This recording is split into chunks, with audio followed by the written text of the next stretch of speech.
Hi, everyone, and welcome to Data Scientists webinar series. Today, we have a fantastic guest for you, as always. But before we dive right in, maybe give it a few minutes to buffer for the last few people that might be a couple seconds late, even if today's topic is great. I'll just take those few minutes to do a quick reminder of data scientists, what we do, and maybe some of our missions. Very quickly, my name is Theo. I have the privilege of leading data scientists across the DACH region. And data scientists, in just a quick nutshell, uh, we call ourselves a next gen training institution delivering remote boot camps or part time courses for people wanting to step into data science, data analytics, data engineering, DevOps engineering, all of these great topics. And we have some great blended boot camps with a mix of platform and professors there to help you along that journey. Now, before we step into the heart of everything, I'd like to introduce special guest for today, Chang Kai Feng, from ThoughtWorks, working in data governance and data strategy on a great topic, a bit less on the hard skill aspect of things, which we've done previously in the past, but more on the soft skills and about engineering your personal brand.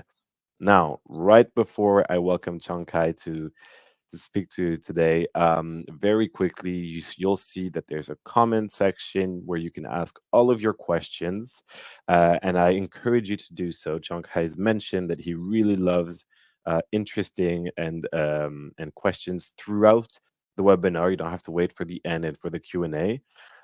Some of these questions will be handled as the webinar goes along, and some may be left off if they're a bit more for the end. In any case, thank you so much for being here today. It's a pleasure to welcome everyone. Don't hesitate to drop a little hello and the place where you're currently dialing in from.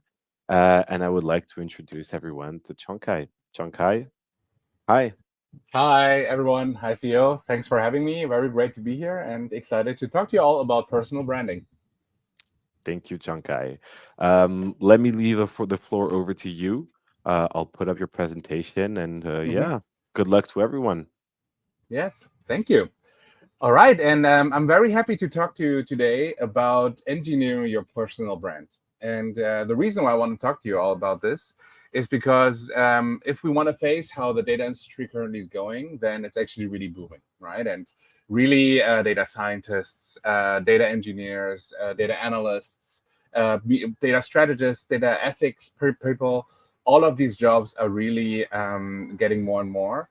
And to be now seen as actually as someone who is a special candidate or like the best for the job, it's really not as easy as in the past where data talents were just not as much happening. And now that we all and many of us are data professionals, the key really is, I feel like, is to be known for something and to be seen in a special way. So you can actually count on your personal perception to then basically get to things that you can. For me, to be honest, I have not done personal branding from the beginning very intentionally. It's something that happened a little bit accidentally, I would say, over the last years. So for me to actually talk to you about this topic has been really interesting because I was actually deciphering what I actually did and why I did it. So it was kind of a reflection topic for me as well, to then realize what actually are the things that you can do and that I did and that I hope that I can do better as well in personal branding. So just to get started, a quick introduction about myself. I'm Tian Kai, and I'm currently the data strategy and data governance lead at ThoughtWorks Europe.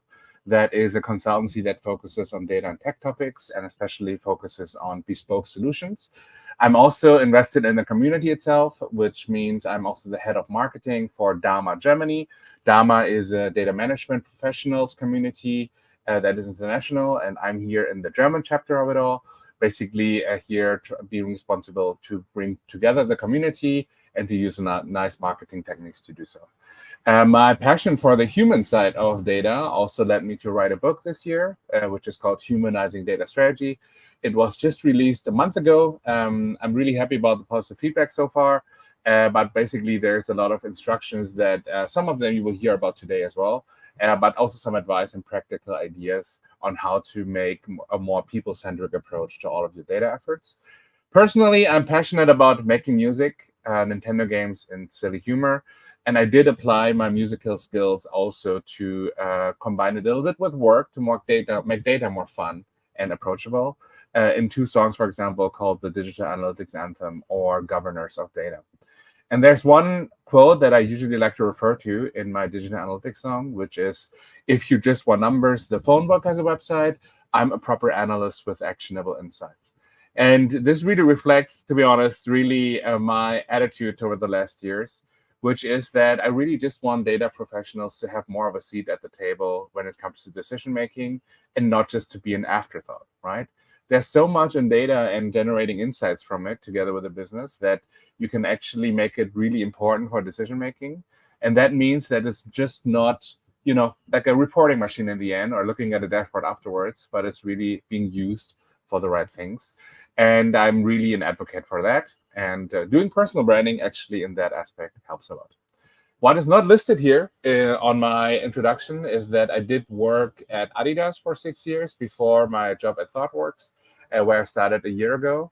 And when we talk about personal branding, I realized that when you work at a company that is really well known, such as Adidas, you almost can relax on being just associated with the employer that everyone knows, right? But not everyone has that privilege, or not everyone even wants to work in a big famous company, but rather has impact on a smaller scale, such as a startup or a SME. So on that note, really personal branding is about making the intentional and proactive effort to be known for something beyond the things that you cannot control and that you are anyway associated with already. And that leads me to what we want to talk about today, right? First, I want to talk a little bit about what actually personal branding is, and then about why to do personal branding at all. Then we go a little bit into practical advice about how to do personal branding, and then into some final tips and tricks and how you can get started, maybe even today, about your personal branding if you haven't done so already. And in the meantime, right, if you have any questions, feel free to hit them up in the comments at any given time. I will try to address them very timely. We don't have to wait until the very end to do so. My goal also is to help you all, right? If you have any really specific questions to your situation or to your needs in personal branding, I'm happy to help you out within this hour as much as I can. All right. So what is personal branding, right? And this all starts with basically personal branding having to be seen as the counterpart to reputation. And the difference is that everybody has a reputation, no matter what, right? If you think about what people are saying about you when you're not in the room, that is all mostly built on reputation, right? Even if you don't make any intentional effort there, you will be already talked about in a certain way, right? And personal branding is basically knowing about that fact and turning that into a more of an intentional activity, right? Not just let it passively go the way how you want to be seen and hope that it's going for the best, but that you take actions as well to then basically be seen in a certain way that you want to be seen as, right? Which means that reputation is really about, it's really existent no matter what. It's about how others see you, right? They have already made up their opinions and beliefs based on your actions. And it's also about the credibility of yourself, because you're also seen as credible or not, right? And personal branding is thereby more about being intentional and being proactive about how you want to be seen. It's about how you want others to see you. It's about aligning your perception of how you want to be seen with how they actually see you in the end. And then it's about being visible, and then also visible in the right way as well. So that means it's about being intentional, right? And to differentiate your value and contribution beyond the reputation that you anyway have. So why do personal branding even at all, right? And the easy answer to it really is that if you don't do it, it's just really a missed opportunity, right? Everyone can do personal branding. And again, if you don't do it, you will always have your reputation anyway sitting there, right? And taking control of that to be seen in a certain way and taking actions to be actually seen in that way is just an opportunity that you shouldn't miss, right? There's research about it that personal branding helps to attain positive career outcomes, such as social capital in your organization, financial rewards in conclusion of that, and even career opportunities. I experienced that myself when I was looking for a job, for example, to already be known for something and thereby having a much easier entrance into organizations and interview processes. Introverts without personal branding might be perceived as bland and uninteresting due to lack of visibility. I don't know how many of you maybe identify yourself more as introverts, but since introverts are naturally not gaining any energy from interacting with others, there's always the danger that many people see you as quiet, right? Or basically as uninteresting because you're not known to them for anyway, right? And personal branding, which by the way is different than only communicating in a public environment, I'm more to that later, is just really counteracting that as well. And lastly, and we had addressed that already on the page before, if you don't do personal branding, then others will do it for you anyway, right? So they will make up their own minds about how you're seen, and they will start positioning you in a certain way. So the idea is that you should guide your reputation with conscious personal branding itself. So when we talk about personal branding, we also have to talk about representation, right? And what we have to admit, all of us, is that what we stand for is not always a choice, right? Some things are just literally written on our faces, right? And literally as known by just doing a little bit of research about us. While other things is what you can represent more by choice, right? So what I'm saying is that what you can represent, what you present, no matter what, for example, is demographically, right? Where are you based? Do you have a certain ethnical background or not? That your looks basically show anyway, right? What your heritage is and what the experiences is, where you are employed and where you culturally belong to, right? All of the things are very easily found out about you, and you will represent those no matter what. And we all know that even if we're all making the best of our efforts, that these come often with stereotypes, right? Depending on what society thinks, what people made individual experiences of, they will derive from what you are on the surface representing different things, and they have an impact on how they perceive you, and therefore also look at how they derive basically assumptions about who you are and how you are doing. But what we can represent by choice is more our own character, the tonality of how we want to talk to each other and talk to others, what expertise we have and how we lead people, for example, and of course, beyond all of that, as a foundation to it all, what our own values actually are and what our opinions about certain things in the world are as well. And the idea is really that if you want to do personal branding, it's balancing the things that you are representing no matter what with this that you're representing by choice. And if you're not active and doing more about representing what you do by choice, then it will be all based on the more obvious things that are very much on the surface, right? And this is usually leading, of course, to bias, to discrimination, and to other bad things that are just really not working in our favor. So to really go a little bit more into how to do personal branding, even specifically, right? Here is really a high-level roadmap, how you could get started today. And it's more actually thinking about reflecting on your own and really spending more time to think about it in a more structured approach. And I call it basically the roadmap from self-finding to implementation, which consists really of 4 steps, right? So the first thing, and that is really a question that no one can answer but you yourself, right, is what drives you, right? What is actually the thing that makes you who you are today and then makes you want to be successful, and what kind of impact you want to have in your profession, right? That is about motivations, it's about skills, about passions, and it's about also impact that you want to have and what role models you identify with that you really drive you, right? The clearer you are about what drives you, I think the better you can represent yourself. We often talk about authenticity in communication, right? And with interacting with other people, where I think all of us had the experience that you would interact with someone and you would perceive them immediately as fake, like they're just not authentic. I feel like that's usually driven by not clear being what their motivations are. And when they actually behave in a certain way, it doesn't really align, it feels like, with who they actually are. And we, as human beings, have that really interesting talent to feel that in our guts, right? And we basically feel like that people are not authentic and thereby seen as fake. And once you know what drives you, then it's really about also aligning your values with it, right? So the values mean that it's more about what do you stand for externally facing, right?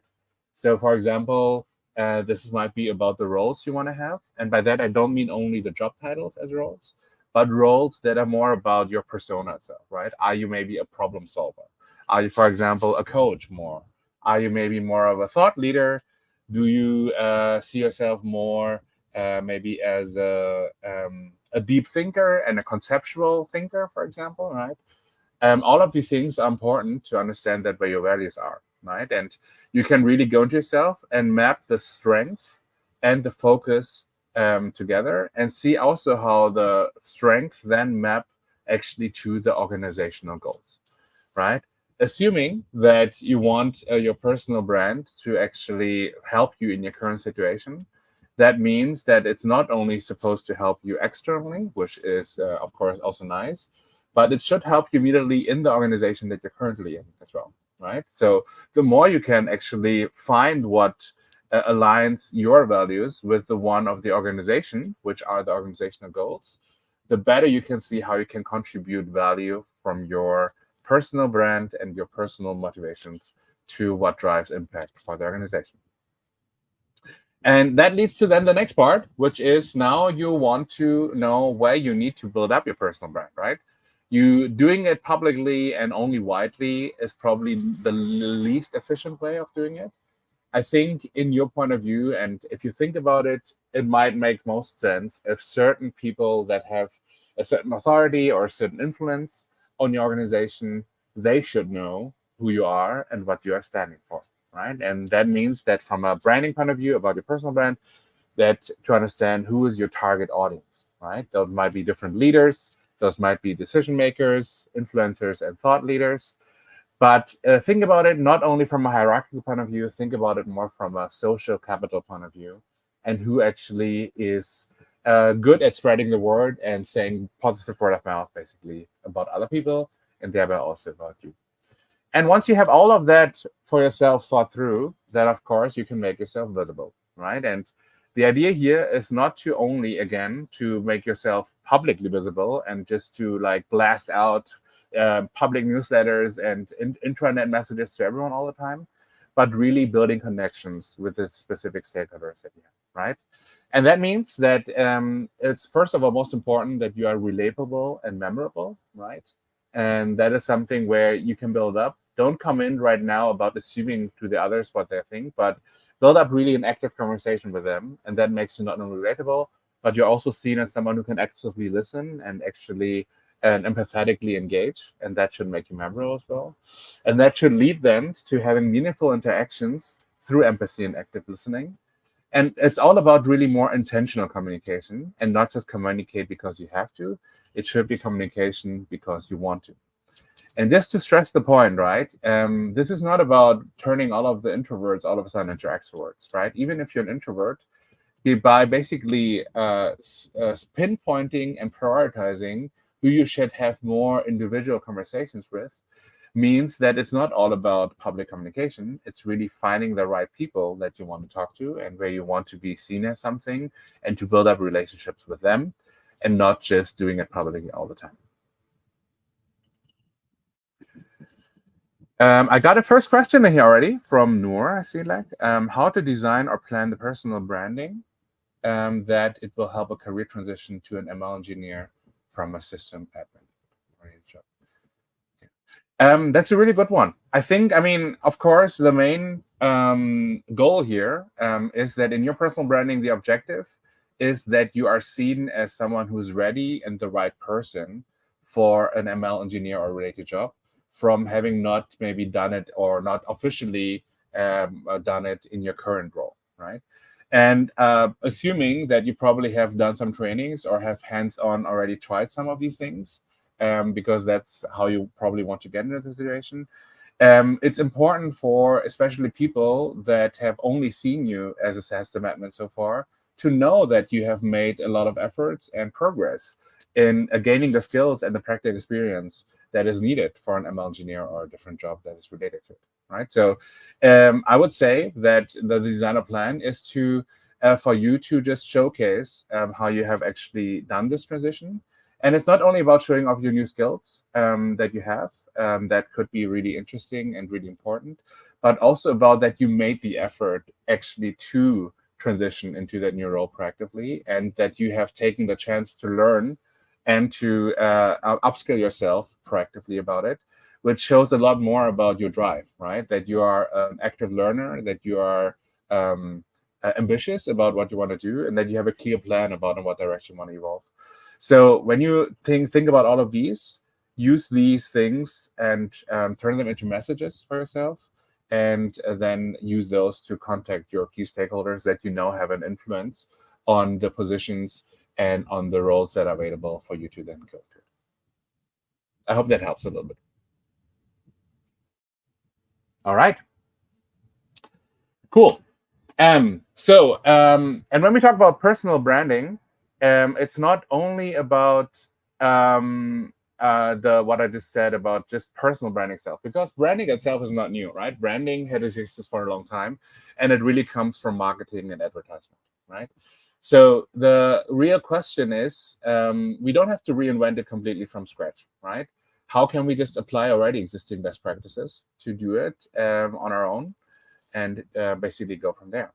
So there are 4 things that already existed from traditional marketing that you can very much also apply on yourself, right? The first one is design thinking. And in a very nutshell, right, design thinking means that you really start with the target audience and empathizing with basically the customer in your point of view.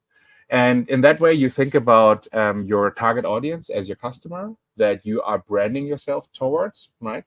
And the idea is to understand them first, really simply, right? Empathizing means, what do they want to hear about you? Why should they care about what you have to say? And then basically go from that direction. So in a nutshell, the process behind design thinking is empathizing, defining, ideating, prototyping, and testing, right? And if you think about it, you can actually apply your personal branding and communication in a similar way. You start understanding your key stakeholders first. You define what you stand for and what your values are. You start ideating what you might want to say. You prototype it and test out your messages towards certain people then. And by testing it out, you will always learn more, right? How you start conversations in a better way or in a less good way, how you talk about certain topics in a certain tonality, etc., etc. And that will help you then to just experiment with it and find your way through trial and error. There's also the SWOT analysis, right? Which is like strengths, weaknesses, opportunities, and threats, right? Where in a very specific way, it's basically doing proactively that analysis on yourself, right? What are your strengths? What are your weaknesses? What do you think are opportunities for yourself? And what do you think are the threats for you as well? And I see that less maybe as like a really rigid marketing decision-making process, but more of an honest reflection on yourself, right? Thinking about your strengths and opportunities is one thing, but I think we all have to be honest about what we're maybe less good at and what we're less interested in as well. And being really aware of those really can just make you more honest and more authentic. And you can also, in the right way of packaging it, communicate this to others. With the otherwise having the danger to be put into a situation where you really are not good at, right? And you are really not having the right skill set to do so or the right interest to do it. Then you also have Porter's 5 forces, right? Which basically are the different forces that are related in marketing, related to market entry, right? And this way we have the analogy of you entering the market of all people that are branding themselves personally, right? And that is then about basically entering into the market. How likely are you similar to others that are already there? But also what is your own power to basically drive it yourself. You can check out details if you just look it up, Portrait Performance, about what that means, but that could be really interesting too. And a brand positioning, of course, is really about if you have the values that you want to stand for, you can also position yourself against other people that might have a similar branding and see how you are different or too similar to others as well, just in case that might be a problem. Right? I'm not actually jumping too deeply into all of those because that could be own marketing lectures on their own if I jump into all the methodologies here in detail. I encourage you all to just look them up if you're interested. There's a lot of material out there about those. But the basic idea is, of course, that you can treat your own brand and learn from existing branding best practices that are already out there. Cool. And from here, we actually go into some more practical tips and tricks about how to do personal branding with 10 guidelines how you can succeed in your personal branding today.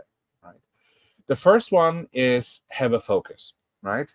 And I feel like I've seen that a few times where people are trying to engage with all topics and post about all topics and talk to people about all topics as well. But the effect that it has is that it feels really unstructured and feels really random too, that someone is just talking about everything and not having really a focus. And if you want to be known for something, you cannot be known for everything, right? You have to be known for something. And that needs to have a focus as well. And by focus, I don't mean you only really focus on one topic. Again, that might be a little bit bland and too boring, and also a little bit obsessive almost, it could be looked like. But really just to pick 3 or 4 topics, at least topic buckets in your head that you want to be known for and that you have a good opinion of and that you want to communicate more about, and go with those and try to stick basically to those. And you might evolve them over time, but it should be not that many topics that you're standing for. Otherwise, for people, it's really hard to know what you actually stand for. Then the next one is be genuine, right? Genuine really is about doing what you would actually do and not fake yourself too much to do something, right? Do things that you're comfortable with or uncomfortable to a certain extent, but while still being yourself, right? The idea is that we don't need more fake people that are basically claiming things about themselves that are in a certain way, basically too much and not really reflect who you actually are. So being a genuine person and sticking to that is really important. Then telling story, right? Storytelling itself is probably, I would say, an overused word in nowadays, but that doesn't mean that it's not important, right? Using storytelling mechanisms with a story kind of structure in what you're talking about. In any case, like an anecdote about your career or the report that you're creating, or being better and basically talking about your career path. All of them can be really good stories to tell and not just become like a bullet point thing where you just list down facts about yourself, but you can really tell a story about it. And that can really help you in your personal branding too. That is about being consistent, right? And by that, I mean literally consistent. You cannot have opinion today and be really strong in that opinion, and then the next day immediately have the opposite of that opinion, right? Which means it's not about not being open-minded, right? It's not about being stubborn. It's more about you cannot be seen as someone that has an opinion that is changing volatilely all the time without a really given reason, right? And it should be rather that you stand for something and being consistent in it. You might change it, but then it's also about being open to say that you changed your opinion because of certain things, and then being consistent in that way in what you want to say and in what way you're saying.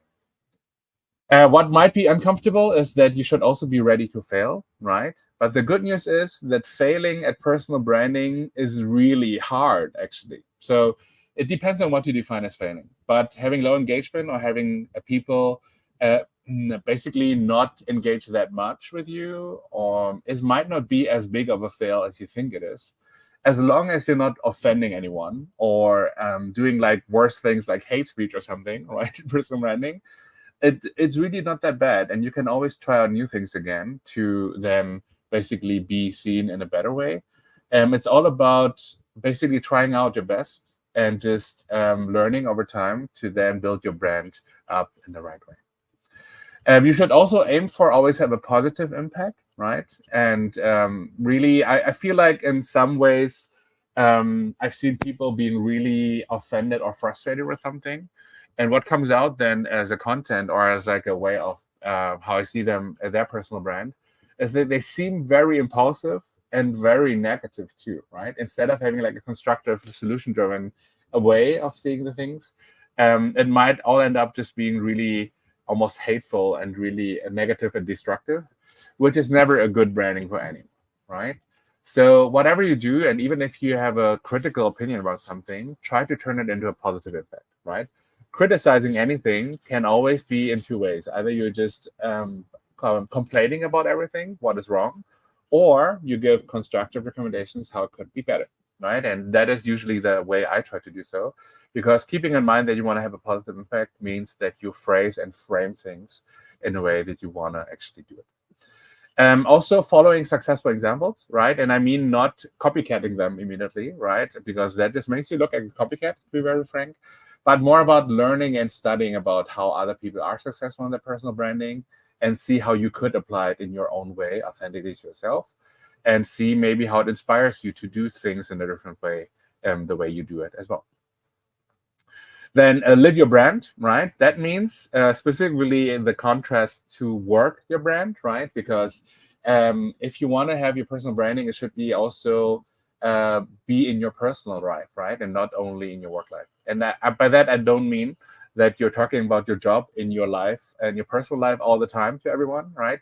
It's more about the values that you have identified for yourself and the things you stand for are also there in your personal life, right? Just for example, if you are known as a good team player, right, then when you do sports with others, of course, you should not become like the opposite when you play soccer or you play basketball with your friends, right? Be consistent and live your brand also when you're not actually at work. Cool. Then let others tell your story, right? That means that you can actually turn others into your advocates, right? And if you can encourage others to have a reason why they should talk about you and why they should tell your story, because of maybe a positive impact that you want to have there, right? Then it's really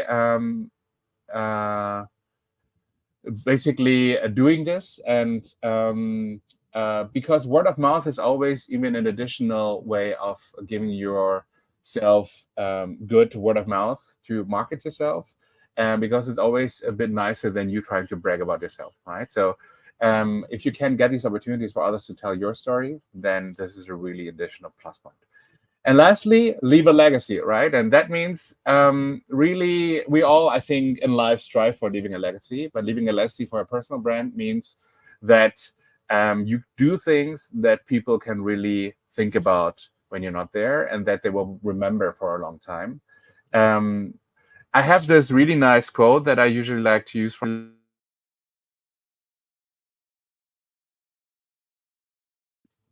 people will not care about what you say or do, but people will care about how you make them feel.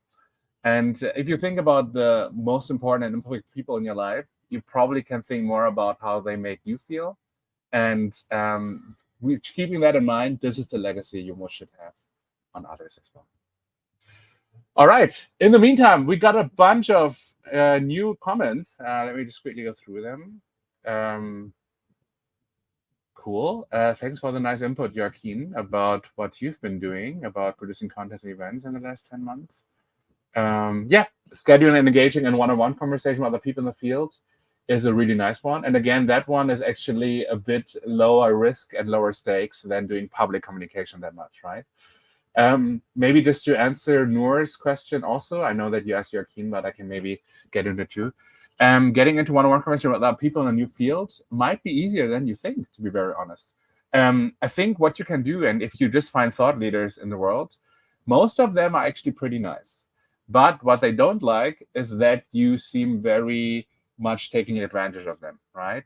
If you start with a genuine message to say you are new in this field and you want to get more into it and you want to ask for some career advice and you would really appreciate some pointers, then I think you would be surprised how many actually react to you and just maybe give you some of their time to talk to them. If they don't have the time for you, don't be offended, right? They're also all busy people, but most of them, as I said, they all have put good intentions and they want to help other people. So just approaching them with a good message and not the generic one, but like a nice personal one that you really want their help specifically, might lead you just to have more and more one-on-one conversations. Cool. Then Ahmed, you're asking, do you believe this is for free?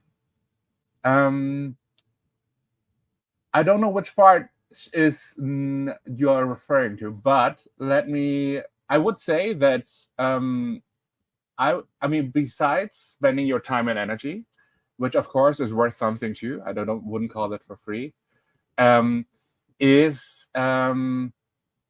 shouldn't cost you that much money. Yes, that is true. So I've not, to be honest, spent that much money on really building my personal brand that I can remember. It's really more about investing your time and energy and just be more intentional about what you do. That is what is the investment into your personal brand. And that's why I believe that everyone can just start doing it, right? You don't have to really pay money to do that. You just get started and try to learn from it and build your brand over time. Cool. Then Ritik, nice to see you here as well. And thanks for the nice review yesterday. How did you approach building a personal brand early in your data career? Any tips for standing out as a recent grad?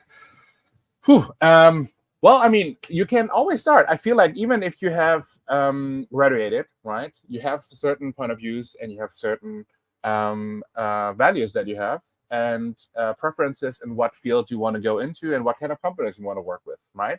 So shaping basically your own values and your own characteristics and strength towards where you want to go with your career next, even if it's pretty broad at this point, can help you already shape your career. I would even say if you don't feel comfortable sharing expertise content, right? Because I understand that as a recent grad, you don't have that much practical experience in your job yet. You can always share your knowledge and opinions about things that happen in the industry, right? That you're excited for a new tool feature, that you're excited about a new kind of book about someone, or that you have a point of view on how certain companies are evolving and what happened to them in the news and what your thinking about that is, right? The key is just to associate yourself with these topics and be seen as someone who has original thoughts as well and a clear point of view and an alignment of your values with those. And I think over time, you get more comfortable to be more confident and bold about your statements as well, to be known as something more. Cool. And then let me see. Oh, I see, Ahmed. Thanks for the clarification. Thank you. Good. And then Andy, good to see you here as well. It's very empowering and transformative taking control of your personal branding, a mindset change at any point in your career, and usually wanting. Absolutely. I can only agree with that and fully endorse that message. It's never too late to get started too, right? I mean, I think even if you have worked in your organization and your field for decades, you can always get started. Maybe now you have even more reason to get started because you have so much experience that I feel like a lot of people can gain from. Yeah, go for it. Be known for something. I always keep in mind, and that is a message maybe to you all as well, to beyond thinking about your own benefit from personal branding, also think about how it would be a shame for everyone else in the world to not hear more from you, right? I feel like every one of us has some stories and some experience and opinions to share that will make other people's lives potentially better, right? So why should we stop them from knowing about our experiences and the value that we can give to them, right? So rather do everyone else a favor and make yourself known, right? Because all we can do is learn from each other and be better and have a better impact in the world. All right, then just to go a little bit more into detail, right? Let's talk about communication itself, right? And basically, the idea is to not just randomly communicate, but if you are analytical, as we all are, or many of us are in the data field, you can treat it also in a more structured approach, right? Meaning that you can use actually a communication toolbox, which is very simply kind of this pathed approach where you have these 5 dimensions, which is what, who, where, when, and the content type itself or the format, right? Meaning with the what is the topic that you want to talk about. Again, I mentioned before, you should have some focus. So the list there shouldn't be that long, but you just have the different content topic types and you go for those. Then you have different target audiences that might want to care about what you're saying and that you identified as your key stakeholders, right? And that might mean they are career starters, they are data professionals and data enthusiasts, right? Then you can have a plan about what your communication channels are. That might be via email, via LinkedIn, via Slack, or in one-on-one meetings that you set up, right? That is, I mentioned before, also a way how to do this, right? Then you can define timings and balance a little bit between the planned and reactive content, right? That means basically that you shouldn't be only planning for everything upfront, but you should be reactive to what happens in the world and what might happen to your situation or everyone else's situations, and also leave that for more ad hoc content that you want to do as well. And lastly, of course, what formats you want to use as well. Again, you can have a conversation, you can do an infographic, you could, like me, do a music video or a meme, and more on that later. That is, of course, more probably individual to what I'm doing. But the idea is that you can create that kind of plan.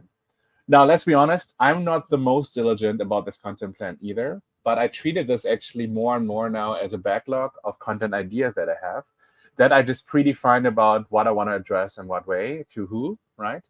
And instead of pre-scheduling all of them, it's more about that I have a kind of this inventory of content ideas and types that I can use at given times, where I think now might be a good time to do this kind of content, or now might be a good time to set up a meeting with who and who to discuss a certain topic.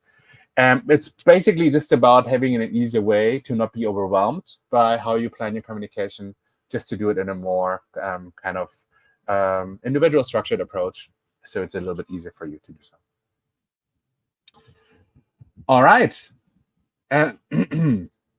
So just some more practical ideas then to get started, right? And this is now specifically for LinkedIn. I know that we have quite the audience now right now also joining us here from LinkedIn, which means that all of you probably have made an effort to also build up your personal brand one way or another on LinkedIn itself. And this is really some practical ideas. Some are more basic, some are more specific, just to get started and to do it right. The first one, very basic, but a complete LinkedIn profile just even makes sure that you're being seen as credible, right?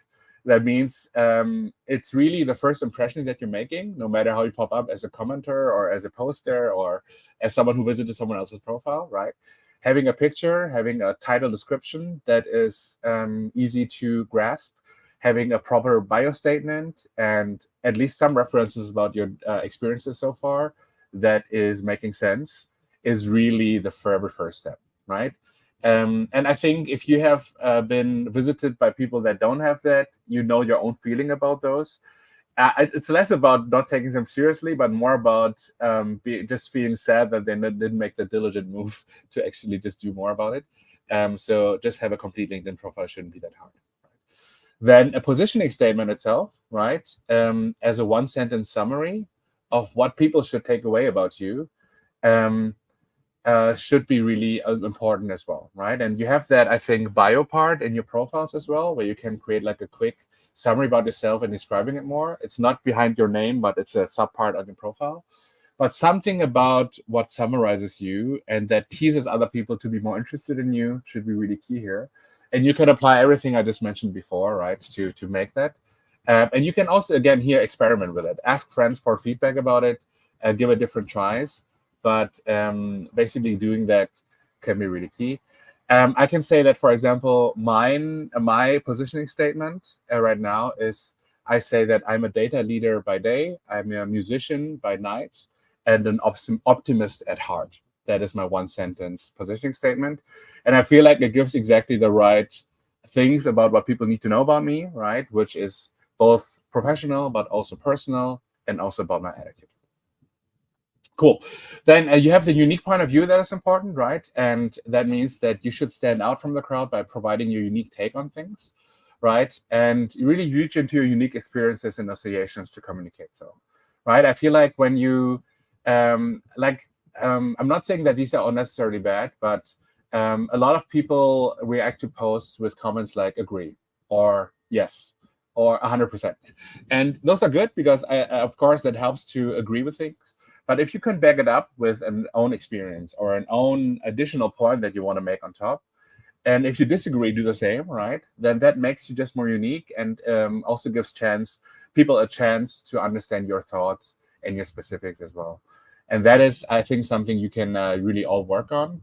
And all point of views are valid, right? Unless you're stating things as facts, then of course you should be diligent about checking that it's not a false fact, because that can be really embarrassing. But having opinions or different experiences is, of course, all valid and is very welcome to be seen as well. Then more of a, I would say, hygiene factor, right? An SEO-friendly profile, right? Do yourself a favor and just also put the right keywords on there. It doesn't help if you just rephrase certain words that everyone uses into other words, right? But really just use the ones that are common in the industry. And that means that you're also more findable by others, right? By searching for keywords and talents, and especially recruiters or like people that want to engage, to be basically reflected by that was really key here. And that also gains you more traction to be visible. And lastly, more of a consistent posting schedule, right? Social media, and especially LinkedIn and human brains, reward consistency, right? And I'm not saying that you should pre-schedule all of those. It's more about that you define a frequency and that is regular to then establish a stable presence in people's feeds and thereby also in their minds, right? I feel like there's best practices all over in the internet about LinkedIn. The most recent one I heard was about posting 2 to 3 times per week is good, right? So keeping up that kind of rhythm, for example, can step by step give you more visibility over time. All right. With that, let's go just into a few more comments and questions. So Philip, with 55 years old, it is very complicated to be hired in a company due to social text and network opportunities. How will you present your personal branding? Thank you. I mean, first of all, fully understanding the ageism problem in the world, right? I think that is obviously in society and in the industry a challenge to be hired or change companies at that age.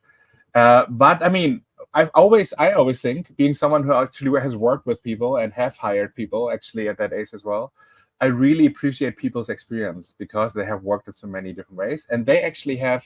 And you, if I think that is you're referring to yourself, experienced the whole digitalization and evolution of the data industry over the last years, hands-on, right?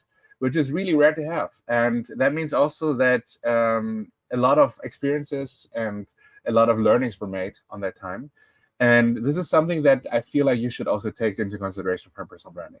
Just anecdotes about certain things when things changed and when innovation happened and how you dealt with it and what you learned from it. All of those could be great things to use for your personal branding.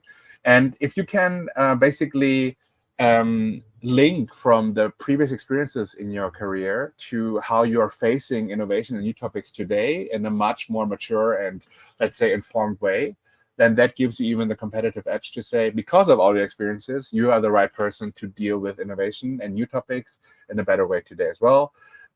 Maybe even better than some that have a little less work experience than you have. So yeah, I mean, basically take what is the benefit of having worked longer and turn it hopefully into your advantage.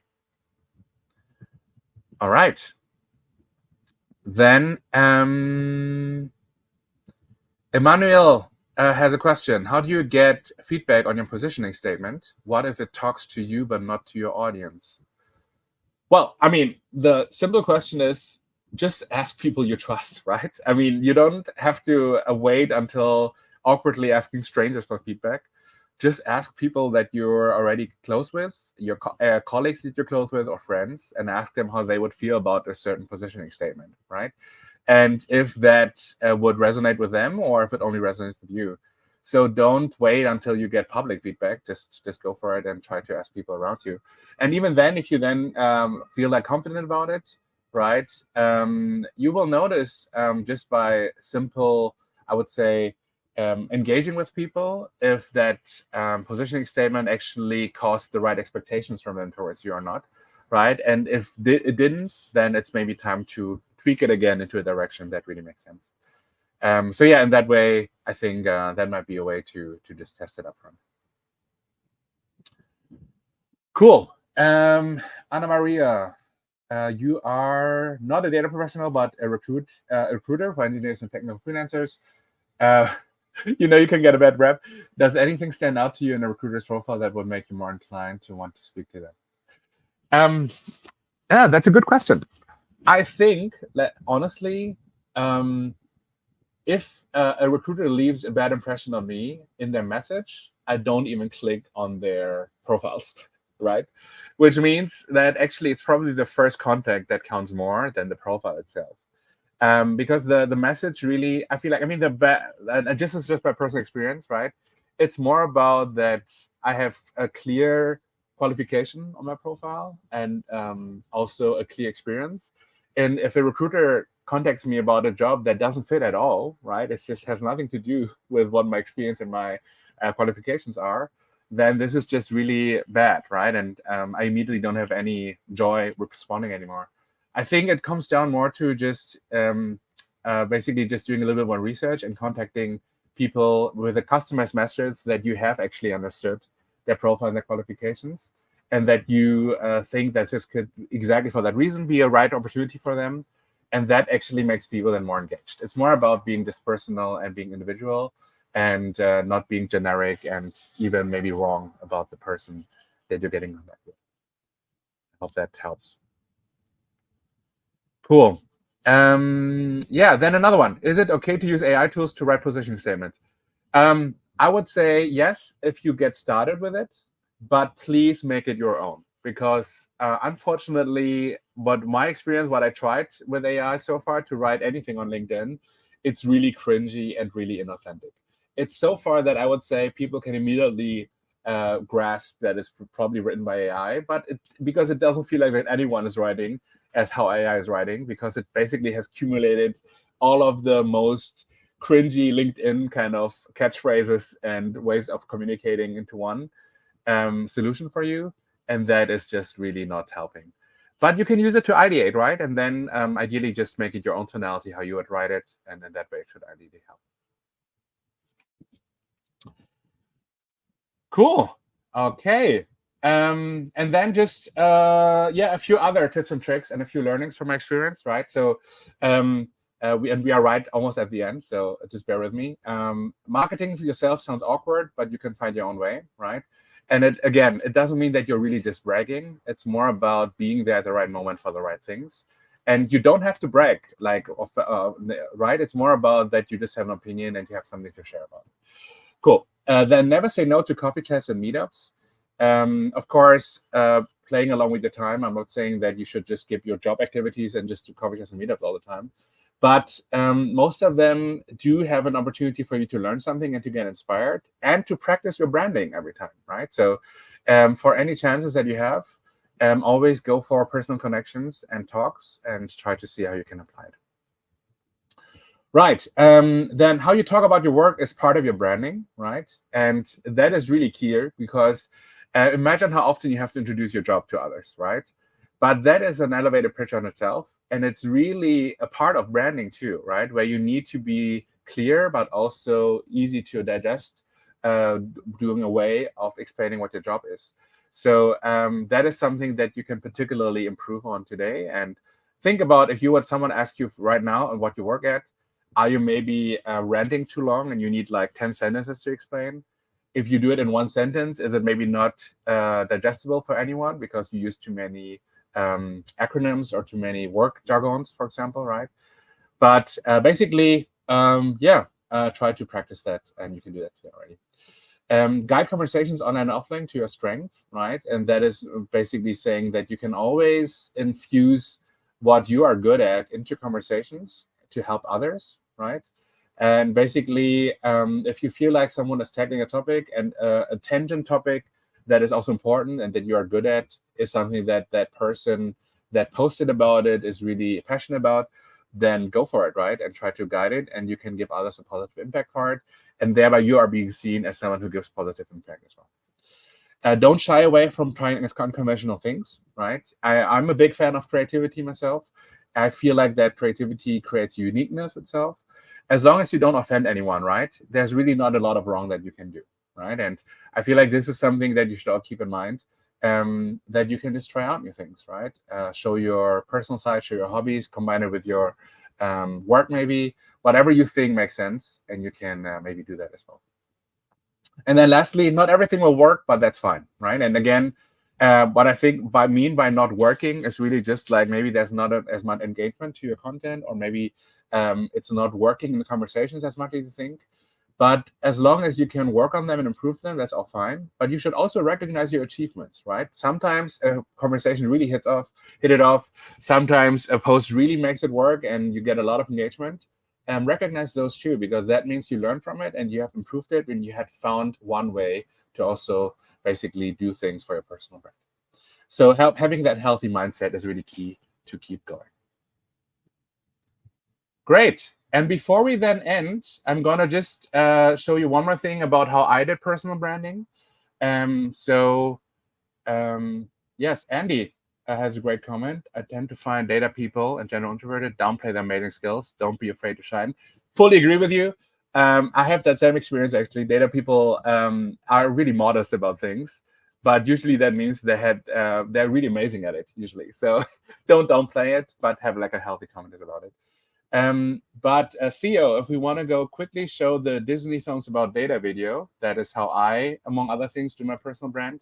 And in the meantime, you can all ask more questions in the chat as well, and I will try to address them until the end of the session. Do you want to build a dashboard? I'm so tired of Excel files. Literacy. Once you know better about all the data, let's collaborate. Data flowing drip, drip, drip, and then it stops. Oh, API is broken, no one's helping out. Oh, you've got a bug in there. You've got a bug in there. When the code just doesn't work, and you look and you can't figure out. ChatGPT is happy to help. Oh, you've got a bucket there. We don't talk about Excel, no. We don't talk about Excel. In Python or in R. In Python or in R.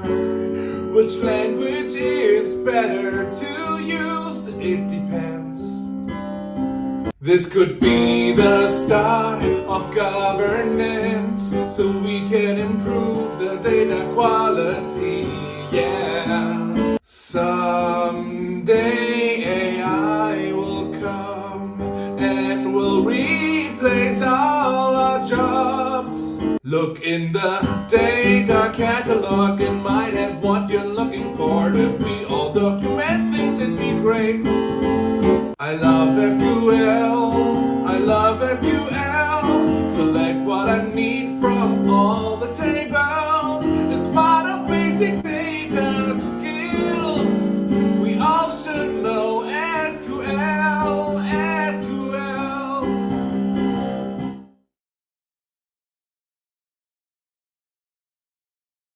All right.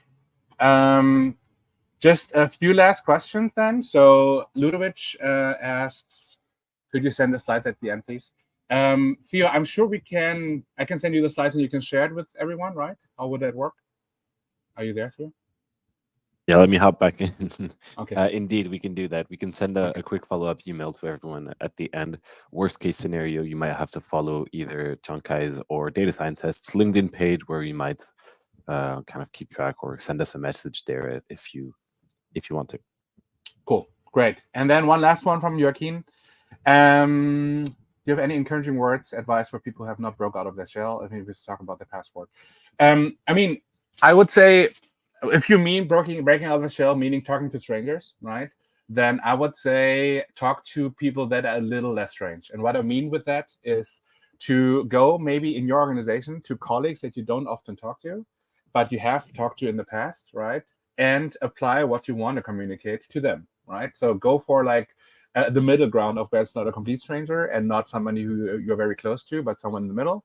Apply what you're saying, and you can learn immediately that it's not that bad, right? And you will realize actually people are pretty open to what you have to say. And then you can gain confidence and ideally then do it more publicly or do it with complete strangers as well.